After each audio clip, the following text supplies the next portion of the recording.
ప్రభునందు నాకు అత్యంత ప్రియమైనటువంటి వాళ్ళారా, మన ప్రభువును రక్షకుడైనటువంటి యేసుక్రీస్తు వారి యొక్క శుభనామములో మీ అందరికీ నా హృదయపూర్వకమైన శుభములు వందనములు తెలియజేయుచున్నాను. ఉదయకాల సమయంలో దేవుని వాక్యాన్ని ధ్యానం చేసుకుందాము. ఈరోజు వాక్య ధ్యానము కొరకు మనం తీసుకున్నటువంటి లేఖన భాగము కీర్తన గ్రంథము 122వ కీర్తన 7వ వచనం చదువుకుందాం. నీ ప్రాకారములలో నెమ్మది కలుగునుగాక, నీ నగరులలో క్షేమముండునుగాక. ఆమేన్. దేవుని నామమునకు మహిమ కలుగునుగాక. ఈ యొక్క కీర్తన భక్తుడైన దావీదు రాసినటువంటి యాత్ర కీర్తన. మరి ప్రారంభం నుంచి ఆ కీర్తన మనం గమనించినట్లయితే, దావీదు యెహోవా మందిరం నాకు వెళదామని జనులు నాతో అన్నప్పుడు నేను సంతోషించితిని అన్నాడు. దేవుని మందిరానికి వెళదామని జనులు అన్నప్పుడు దావీదు ఎంతో సంతోషించాడంట. ఉత్సాహగానంతో సంతోషంతో దేవుని సన్నిధికి వెళ్ళడానికి, ఆయన మందిరంలో ప్రవేశించడానికి ఆయన ఎంతో సంతోషపడ్డట్టుగా మనం చూస్తున్నాం. అంతేకాదు, ఆ మందిరాన్ని గురించి వివరిస్తున్నాడు. యెరూషలేమా, మా పాదములు నీ గుమ్మంలో నిలుచుచున్నవి. యెరూషలేమా, బావుగా కట్టబడిన పట్టణం వలె నీవు కట్టబడి ఉన్నావు. యెరూషలేం పట్టణాన్ని గురించి, దాని ఔన్నత్యాన్ని గురించి వివరిస్తున్నాడు. యెరూషలేమా, మా పాదాలు నీ గుమ్మములలో ప్రవేశిస్తున్నాయి, బావుగా కట్టబడిన పట్టణం వలె ఉన్నావు అని చెప్పని మరి యెరూషలేము యొక్క ఔన్నత్యాన్ని గురించి ఇక్కడ కొనియాడుతున్నట్టుగా మనం చూస్తున్నాం. అంతేకాదు, యెరూషలేం గురించి, యెరూషలేం పట్టణాన్ని గురించినటువంటి భారము దావీదు తన హృదయంలో కలిగి ఉన్నాడు. మరి ఏనాడో దావీదు ఈ కీర్తన రాసిపెట్టాడు. కొన్ని సంవత్సరాల క్రితం రాసిపెట్టిన ఈ కీర్తనలో యెరూషలేం యొక్క క్షేమం కొరకు ప్రార్థన చేయండి అని చెప్పి సార్వత్రిక సంఘాన్ని హెచ్చరిస్తున్నాడు భక్తుడైన దావీదు.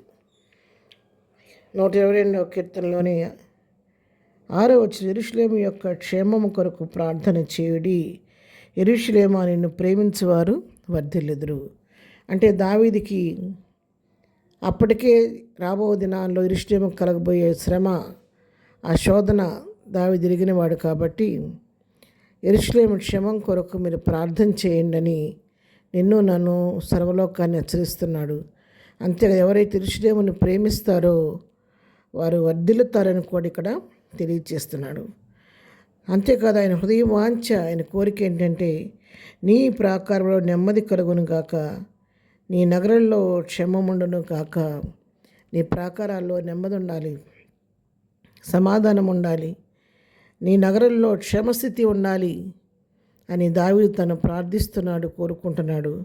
నా సహోదరు నిమిత్తమును, నా సహవాస నిమిత్తమును నీకు క్షేమము కలుగునుగాక అని నేను అందును.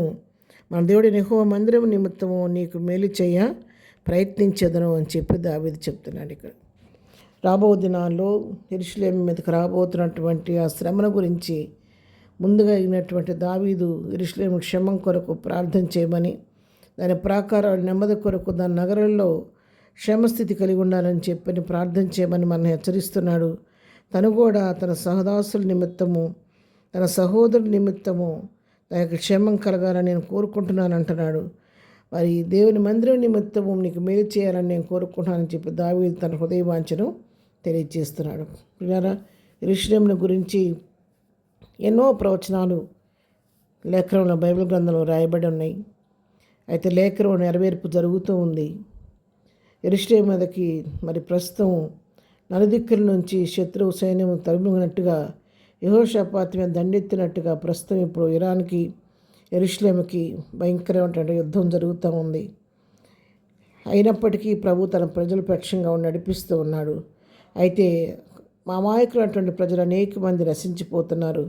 వీడియోస్ చూస్తుంటే చిన్నబిడ్డల యొక్క పరిస్థితి, వాళ్ళు పడుతున్నటువంటి బాధ, ఆకలి తలమటించే విధానం, వారు కలిగిన గాయాలు చూస్తుంటే నిజంగా ఎంతో ప్రాణం తలడిల్లిపోతూ ఉంటుంది.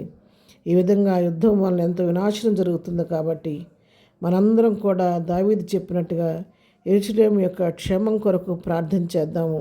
యెరూషలేములో ఉన్నటువంటి ఆ యొక్క ప్రజల కొరకు, ఆ చిన్నబిడ్డల కొరకు ప్రార్థన చేద్దాం. దేవుడు త్వరగా యుద్ధాన్ని ఆపు చేసి మరి శాంతిని ప్రపంచం నెలకొల్పి సమాధానకరమైన వాతావరణం కలిగినట్లుగా ప్రార్థన చేయవలసిన బాధ్యత నీపై నాపై ఉంది. కాబట్టి ఆ విధంగా ఈ వాక్యాన్ని ఎత్తి పట్టుకొని మనందరం కూడా మరి ఎక్కువగా మునుపటి కంటే యెరూషలేము యొక్క క్షేమం కొరకు, ఆ ప్రజల క్షేమం కొరకు మరి ఎక్కువగా ప్రార్థన చేద్దాం.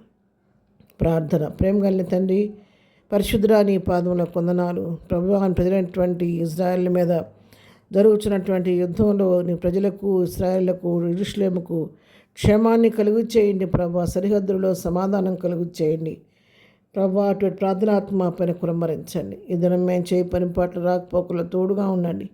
దినం బర్త్డే మ్యారేజ్ చేసిన బిడ్డలు దీవించి ఆశీర్వదించండి. ఎగ్జామ్స్ రాసిన వారికి మంచి విజయం దయచేయండి. రాస్తున్న వారికి జ్ఞానం దయచేయమని యేసునామములో ప్రార్థించడి పొందుకొని ఉన్నాము తండ్రి. ఆమెన్. ప్రభు కృప సదాకాలం మనందరికీ తోడే నడిపించును గాక. ఆమెన్.